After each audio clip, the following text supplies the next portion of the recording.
up? Welcome to yet another amazing episode here at Kaluhi'S kitchen. For today, we're going to make something that has been very much highly requested, and that is some pizza.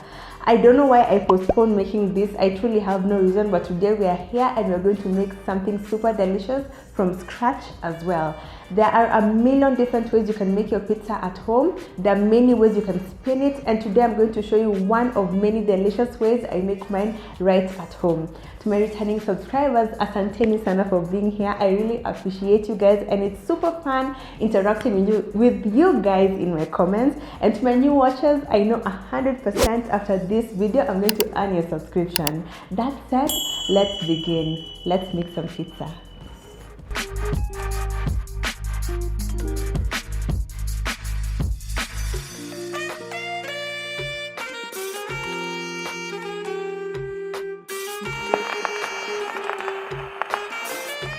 Tuko tayari and ready to begin. And as you can see, the first ingredients I'm going to start with are the base.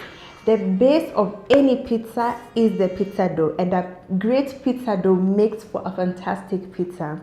There are so many varieties in the supermarkets for frozen pre-made pizza dough, and I was debating whether I want to use pre-made pizza dough because, to be honest, no one likes standing in the kitchen for long. But I was like, no, let's make from scratch, so that in the event you can't go to a supermarket, or you don't have money to go to a supermarket, or you have excess energy and you want to make your pizza dough at home, you know what to do. So the ingredients are pretty straightforward. Just some flour, some yeast, a bit of salt, a bit of sugar, some oil, and some water. That's what you'll need to make your pizza dough at home. What I'm making is a quantity that can be stretched maybe in 2 portions.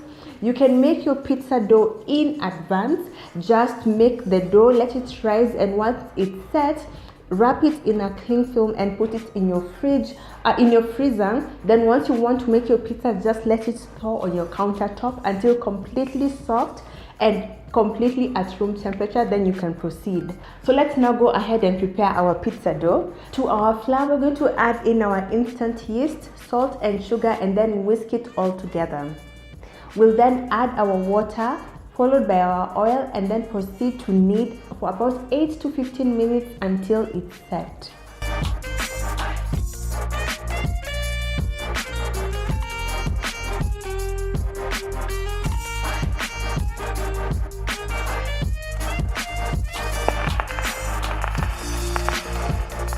We are now done with the first layer, and that is the pizza dough. And as you can see behind me, the dough is already set. It's now resting and it's now rising. The rising will take about an hour, and as we're waiting for that to get done, we're going to proceed to the second layer, and that is the tomato sauce that is always present in any amazing pizza. You can use fresh tomatoes, but today, just a shortcut and just to make things a lot richer, I'm reaching for my tomato paste. And to that as well, I'm going to have some red onion, some oregano, and some dried thyme, which always complements anything that has a very assertive tomato flavor. It's very simple to make. And as you can see, my pan is already ready, and in my pan I have some oil and some salt. So we're just going to warm this up. And once it's warm and ready, we're going to add in our red onion, followed by our dried thyme, our oregano, and then let this saute until fragrant and softened.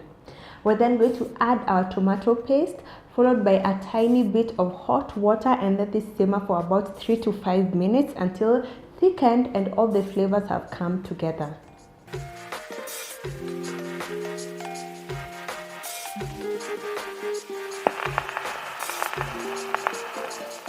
We are moving on well, and now we are on the final layer, and that is the topping. I love making a pizza topping because it leaves you a lot of leeway to be as creative as you feel like, add as much flavor as you want, play around with different topping combinations according to what you want to taste on your palate. I wasn't quite sure what I wanted to do with this topping. I initially wanted to do like mini beef meatballs with some mushrooms. I also wanted to do just mushrooms and zucchini. I also wanted to do ham and grilled peaches, but I settled on my curry chicken and some sweet corn, some bacon, some red onions, some dania, and lots of cheese. My curry chicken, as you can see, I let it marinate yesterday afternoon. If you follow me on Twitter, I gave you the lowdown. It's very simple to make, very easy to set to marinate, and here's what I used in my marinade. To my bowl, I added my chicken breast, and then I added my garlic, rosemary, soy sauce, and balsamic vinegar. I then added my curry powder, paprika, cumin, coriander spice, a bit of salt, gave everything a mix, covered my lid, and then let this marinate overnight.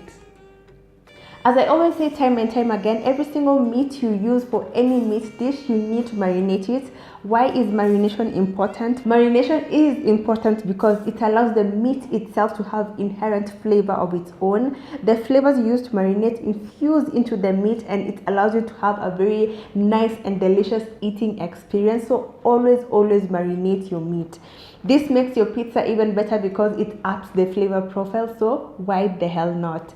We have the rest of the topping ingredients ready. Our dough, as you can see, it's on that side of my countertop, threatening to explode. It has risen so well. We have our nice sauce, and now what we're going to do, we're going to sear our chicken just quickly until it's just done, and then we're going to come back here and compose our pizza.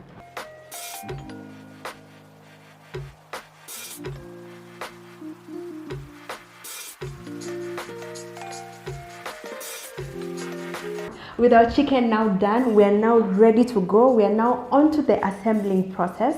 Now what you're going to do is, we're going to grab a hold of our dough, punch it down, divide it into two, keep the other half aside, and then we're going to roll it into a 12-inch circle, and on that we're going to brush on some oil, and then we're going to add our tomato base and then our toppings, cheese on top, pop it into our oven and allow it to bake for about 10 to 12 minutes. It's very quick and easy to make. The baking process is 10 minutes long, but the prep is what takes a bit of time. But if you have everything ready and if you made things in advance, it will not take that much time, but at the end of it, it will always be a delicious feast to have. That said, let's wrap this up.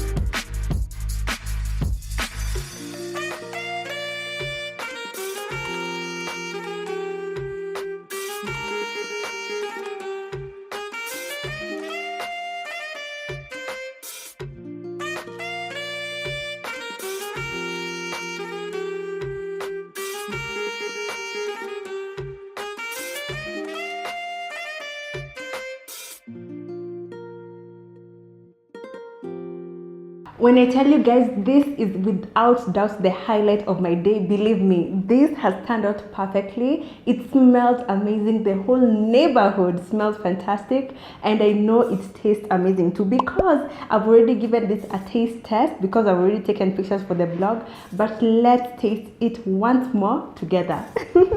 Let me grab this one. Eish, ona tu.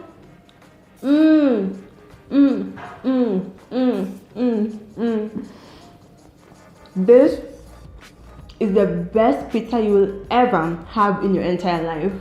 The flavors are nice and bold. You can taste the softness and freshness of the dough. You pass through and bite through the nice, sexy silkiness of the tomato base. You can appreciate the meatiness of the chicken, the fullness of the bacon, the mild sweetness of the sweet corn, and the freshness of the onion and the dania, and 100% appreciate the meltiness of the cheese. I always vouch for homemade, and this is one of those instances I will always push you to try and make your own homemade pizza. This is perfect, and I can't wait for you guys to try this out right at home. Don't forget, kama kawaida, the exact recipe quantities are listed on my blog, link on description box. I cannot wait to see you guys try this out. Snap a billion pictures, tag me on any social media platform. I would love to show you off. We're going to be making a million pizzas in the future. This was just a foundational one, so I hope you are subscribed because I do not want you guys to miss anyone we're going to make in the future. See you next Wednesday, guys. Bye.